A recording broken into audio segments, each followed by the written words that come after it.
வணக்கம் நண்பர்களே, இன்றைக்கி எதை பற்றி பார்க்க போகிறோம் அப்படின்னா 2025 எனக்கு எப்படி போச்சு அப்படின்றத நான் சும்மா அப்படியே புலம்ப போகிறேன். இந்த வீடியோ பெருசாக எதுவும் பெருசாக இருக்காது. அதில் வழக்கம் போல் நான் கட் பண்ணுறது ஊன்ட்டு இருப்பேன். அதெல்லாம் கட் பண்ண மாட்டேன். அப்படியே சும்மா ரேண்ட் மாதிரி அப்படியே பேசலாம் அப்படின்றது ஒரு ஐடியா. அதெல்லாம் பெருசாக ஒன்றும் எடிட்லாம் பண்ணாங்கன்றதும் ஒரு இதுதான். சரி, இந்த வீடியோ இதுக்கு போய் எடிட் பண்ணிக்கிட்டு இருந்த மாதிரி. என்ன அப்படின்னா, போன வருஷம் என்ன நல்லது நடந்துச்சு? ஒரு நல்லதுமே நடக்கலை. ஒரே ஒரு நல்லது மட்டும் நடந்துச்சு. நான் அதை பின்னாடி நான் பேசுகிறேன்.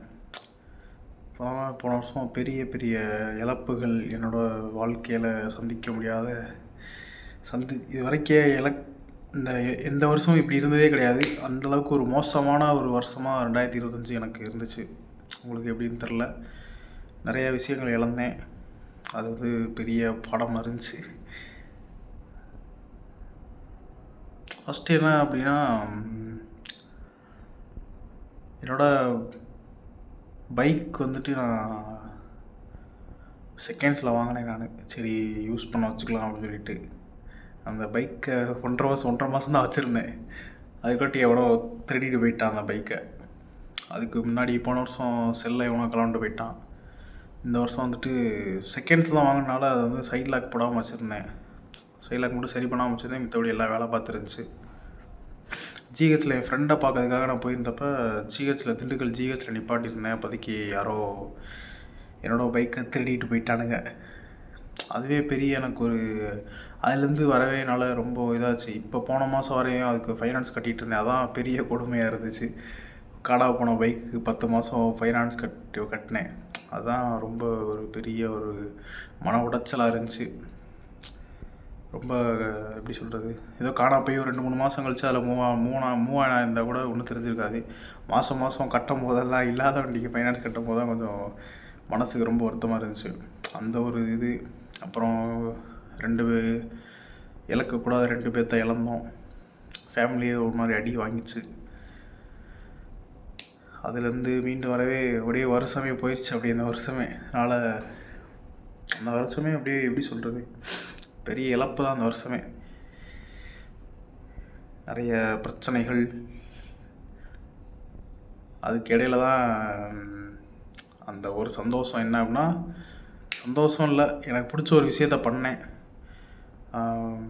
போன வருஷம் ஸ்டார்டிங்கில் 2025 ஜனவரியில் நான் என்ன பண்ணேன் அப்படின்னா, ஒருவேளை ட்ராவல் பண்ணேன். நான் சோலோ ட்ராவல் பண்ணேன். இங்கேருந்து திண்டுக்கல்லேருந்து கன்னியாகுமரிக்கு சோலோ ட்ராவல். இந்த சேனலில் கூட 2 வீடியோ இருக்கும். புதுசாக பார்த்தீங்கன்னா அந்த வீடியோ போய் பாருங்கள், நல்லாயிருக்கும். அதோட அடுத்த 2 எபிசோடு, நான் 2-3 எபிசோடு இருக்குது. அதை நான் இன்னும் அப்லோட் பண்ணாமல் வச்சுருக்கேன்.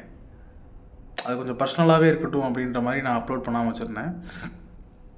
அந்த வீடியோ அந்த திண்டுக்கல் டு கன்னியாகுமரி தான் என்னோட அந்த அடுத்தடுத்த அடிகளை தாங்கக்கூடிய சக்தி கொடுத்துருச்சுன்னு எனக்கு ஒரு நம்பிக்கை.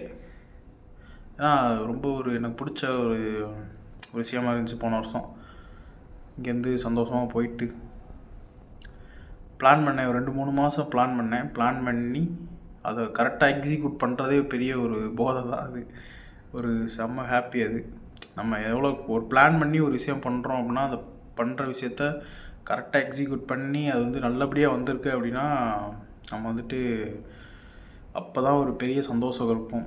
அது மாதிரி வாழ்க்கையில் அது ஒரு விஷயம் தான். இப்போதைக்கு அது ஒன்று தான் பிளான் பண்ணி உருப்படியாக பண்ணியிருக்கேன். நான் எதுவுமே பிளான் பண்ணி அது சரியான ரிசல்ட் வந்ததே இல்லை. அது யாருக்கிட்டாவது போயிடும். அது நம்ம ஒன்று நினச்சி பண்ணுவோம், ஆனால் அது ஒரு திசையில் நம்ம கூட்டிகிட்டு போகும். ஆனால் அது ஒரு விஷயம் நான் கரெக்டாக பண்ணேன். பிளான் பண்ணி பண்ணனால கொஞ்சம் நல்லா வந்துச்சு. ரொம்ப பிடிச்சிருந்துச்சு எனக்கு.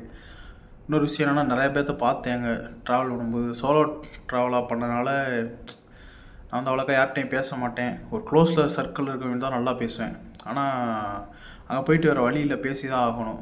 போய் 2 நாள் என்ன பண்ணேன் அப்படின்னா, ஹோட்டலில் ரூம் எடுத்து தங்கிட்டு இருந்தேன். அப்புறம் டென்ட் அடித்து தங்கலாம் தான் போனது. அப்புறம் போயிட்டு திருநெல்வேலி போய் தான் நான் என்ன பண்ணேன்னா, சரி நம்ம எக்ஸ்ப்ளோர் பண்ண கொஞ்சம் ஜாலியாக இருக்க தான் வந்திருக்கோம் அப்படின்னு சொல்லிட்டு போய் ஒரு பெட்ரோல் பங்கில் கேட்டு மொதல் டென்ட் அடித்து தங்கினேன்.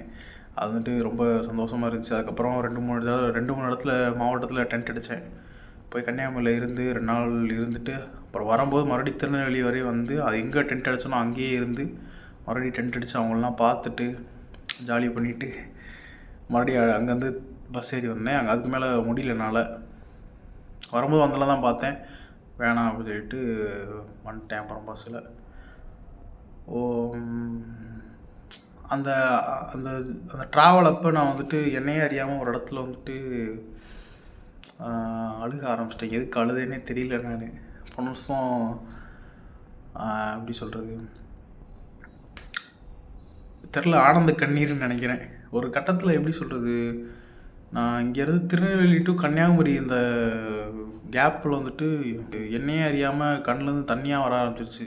நான் அப்படியே அழுதுகிட்டே இருக்கேன். இது வரைக்கும் யார்ட்டையும் சொல்லலை. நான் எதுக்கு அழுதுனே தெரியல. ஆனால் ரொம்ப சந்தோஷமாக இருந்தேன் அப்போதைக்கு, அழுதுட்டு இருந்தேன். இன்னொரு ட்ராவல் அது மாதிரி இந்த வருஷம் போகணும்னு ஆசை தான். போவோம், ஒரு பிளான் பண்ணி போகலான் இருக்கேன். சைக்கிள் கொஞ்சம் ப்ராப்ளமாக இருக்குது. சைக்கிள்லாம் கொஞ்சம் சரி பண்ணிவிட்டு இங்கேருந்து சைக்கிளில் போனேன். அதை சொல்லணும்னா என்னன்னு தெரியல. சைக்கிளில் தான் போனேன் இங்கேருந்து. என்னையே அறியாமல் நான் வந்துட்டு அழுக ஆரம்பிச்சிட்டேன். எதுக்கு அழுதுன்னு இன்ன வரையும் தெரியல. ஆனால் நிறையா பேர்த்த பார்த்தேன். நிறையா ஒருத்தவங்களாம் என்னை வந்துட்டு நல்லா கவனிச்சுட்டாங்க. சாப்பாடெலாம் கொடுத்தாங்க. காசு கொடுத்தா வாங்க மாட்டேன்ட்டாங்க.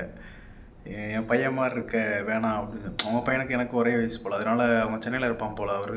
அதனால் பார்த்து ரொம்ப நாள் ஆச்சு, என் பையன் மாதிரி இருக்க வச்சுக்கன்ட்டாங்க. எனக்கு என்ன பண்ணுறதுன்னு தெரியல. இருந்தாலும் காசு கொடுத்தேன் நான், வாங்க மாட்டேன்ட்டாங்க. ஒரு 4 தோசை சாப்பிட்ருப்பேன். 2 தோசை, 2 முட்டை தோசை, 3 இட்லி சாப்பிட்டேன். வெறும் 40 ரூபா தான் வாங்கினாங்க. அதுவே எனக்கு இது தெரில, என்னடா இவ்வளோ கம்மியாக வாங்குறாங்கன்ற மாதிரி இருந்துச்சு. அதுக்கப்புறம் மறுபடியும் சாப்பாடு வேறு கொடுத்து விட்டாங்க. அதெல்லாம் ரொம்ப சந்தோஷமாக இருந்துச்சு. அந்த அந்த ஒரு நல்ல விஷயம் மட்டும்தான் போன வருஷம் எனக்கு நடந்துச்சு. வாழ்க்கையிலே இவ்வளோ அடி வாங்கினது கிடையாது. அதுக்கப்புறம் தான் 2020 இந்த வருஷம் எப்படி போகுதோ இல்லையோ, எப்படி போனாலுமே அந்த வருஷத்தோட நல்ல வருஷமாக தான் இருக்குன்ற மாதிரி தெரியும் எனக்கு. இப்பயே தெரியும் அந்த வருஷத்தோட நல்ல வருஷமாக தான் இருக்கும். என்ன நடந்தாலும் சரி. அது மாதிரி என் வாழ்க்கையில் அவ்வளோ இது நான் பார்த்ததே இல்லை இது வரைக்கும். ரொம்ப கஷ்டமாக இருந்துச்சு. ஒரு கட்டத்தில் ரொம்ப டிப்ரெஷன் ஆகிட்டேன் நான். டிப்ரெஷனோட உண்மையான ஃபேஸை நான் பார்த்தேன் அப்போதைக்கு. ரொம்ப எப்படி சொல்கிறது, தூக்கம் வராமல் ரொம்ப ரொம்ப ஒரு மாதிரி இருந்துச்சு. அவங்களோட ஃப்ரெண்ட்ஸ்லாம் கொஞ்சம் இருந்தனால கொஞ்சம் ஏதோ மீண்டு வந்தாச்சு. இந்த மாதிரி அவங்களுக்கு லோவாக ஃபீல் ஆச்சு அப்படின்னா தயவு செஞ்சு எங்கிட்டாவது வெளியே போங்க. பசங்க ஃப்ரெண்ட்ஸ் இருப்பாங்க, பசங்களோ பொண்ணுங்களோ ஃப்ரெண்ட்ஸ் 4-5 பேர்னாவது இருப்பாங்க. எல்லாம் ஒரு ஆள் 2 ஆளாக இருப்பாங்க. போய் அவங்கள்ட்டலாம் பேசுங்க. இதை பற்றி பேசினாலும் பொதுவாக எப்பயும் போல் பேசினாலுமே போதும். அது கொஞ்சம் உங்களுக்கு ரொம்பவே ஹெல்ப்பாக இருக்கும். அந்த இடத்த விட்டு அந்த மைண்ட் செட்டை விட்டு வெளியே வர கொஞ்சம் நல்லாயிருக்கும். அப்படி தான் நான் கொஞ்சம் கொஞ்சமாக அப்படியே இதானேன். இல்லைனா ரொம்ப ஒரு 1 மாதம் 2 மாதம் 3 மாதத்துக்கிட்ட ரொம்ப இதாகிட்டேன். ரொம்ப டவுன் ஆகிட்டேன். என்னால் எதுவுமே பண்ண முடியாத மாதிரி. ஏன்னா எதை தொட்டாலும் விளங்காமல் போகிற மாதிரி, எதை தொட்டாலும் நல்லா இல்லைன்ற மாதிரி போயிட்டு இருந்ததுனால அப்படியே என்னடா பண்ணுறதுன்ற மாதிரி ஆயிடுச்சு. ஒரு கட்டத்துக்கு மேலாம் முடியல. அவ்வளோதான். இந்த வீடியோ வந்துட்டு 2025 பற்றி தான் பேசியிருப்பேன். எனக்கு வந்துட்டு உங்களுக்கு எப்படி இருந்துச்சுன்ற மாதிரிலாம் தெரில. உங்களுக்கு இந்த மாதிரி எந்த வருஷம் வந்துட்டு இந்த மாதிரி பயங்கரமான அடிகள்லாம் வாங்கி நல்ல ஒரு அனுபவத்தை கொடுத்துச்சுன்னு தெரியல, வச்சு கெட்ட அனுபவத்தை கொடுத்துச்சுன்னு தெரியல. அதை இருந்தால் கொஞ்சம் கமெண்டில் சொல்லுங்கள். இப்போ ஓகே, நீங்கள் கொஞ்சம் சப்போர்ட் பண்ணுங்கள் சேனலை. மறுபடியும் ஏதோ ரெகுலராக வீடியோ பண்ணிட்டுருக்கேன். தெரில மறுபடியும் போடுவேன்னு தெரில. போடுவேன், மறுபடியும் ஸ்டாப் பண்ணுவேன். அதனால் ரெகுலராக போடும் போதே என்னோடய சேனலை கொஞ்சம் க்ரோத் கொஞ்சம் அதிகமாக்கிக்கலாம். என்னோடய சப்ஸ்கிரைபர் கொஞ்சம் அதிகமாகி வச்சுக்கிட்டேன் அப்படின்னா கொஞ்சம் போக எனக்கு கொஞ்சம் மோட்டிவேட்டாக இருக்கும். அதனால் கொஞ்சம் பார்த்து சப்ஸ்கிரைப் பண்ணுங்கள். போயிட்டு வரேன்.